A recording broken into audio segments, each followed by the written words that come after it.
international student of color in graduate school is challenging. It reminds me of trying to ride my bike in car traffic. Just like riding a bike on a street with cars, sometimes there is a vulnerability that one experiences when going to grad school as an international student of color. It seems like others are moving so fast around you. Sometimes people give you the impression that you're in the way, or you're slowing them down. When there's bike paths, it gives you the sense that you're safe. It also helps when there are clear rules of communication, as well as have access to resources that are designed to help them succeed in graduate school. It helps a great deal. Those spaces are greatly appreciated. Feeling safe and succeeding in graduate programs has often been directly linked to departmental climate. AAG research has shown how students from diverse backgrounds perceive departmental climate.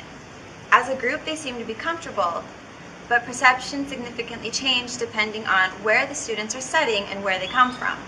If students perceive departments to be indifferent or unsupportive, there's a greater chance that they'll have a feeling to leave that department. In order to help retain minority and international students, it's important to learn how to create safe spaces and also resources that the students can use so that they can see that their departments can be their home away from home. In order to better understand what home means to these geographers, we asked minority geographers and geographers from international backgrounds, what does home mean to you?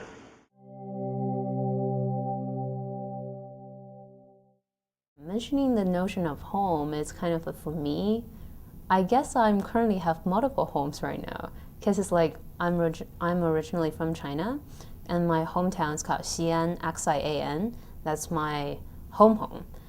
But when I moved to California to do my undergrad, and then California became my second home, and now I moved to London, then London's my third home. Home gives you a foundation.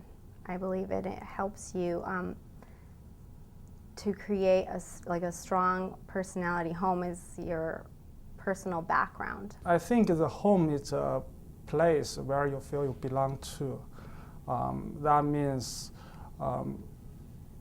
you feel really comfortable there. It's a tough challenge when you come from a very old traditional culture in India to come to advanced culture in US. So you have to be very flexible. You can still live in a place or live in your home and go to different places within your home that don't feel quite like home. Our group of people are really concerned about our roots, where I really come from. I identify myself as a South American, as an Ecuadorian, as a Latino, as a non-white, and also as a New Yorker. I actually still identify myself as a New Yorker. I'm kind of hybrid, and I'm loving that. There's sometimes different categories within geography that you're asked to be a part of or identify. So there's this checklist.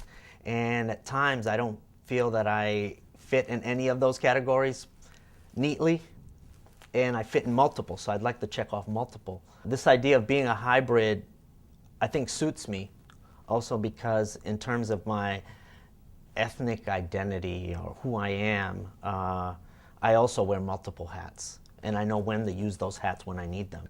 You have to be very flexible in changing your habits, whether they're eating habits or talking to people or different things, and you just have to adapt to different cultures. Every place I live there, I feel like my home because I build up this relationship.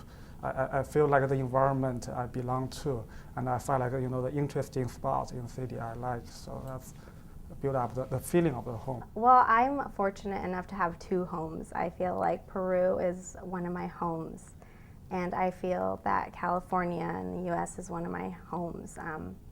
Although I don't have very many family members living in California, or in my immediate family, we all live within 15 miles of each other.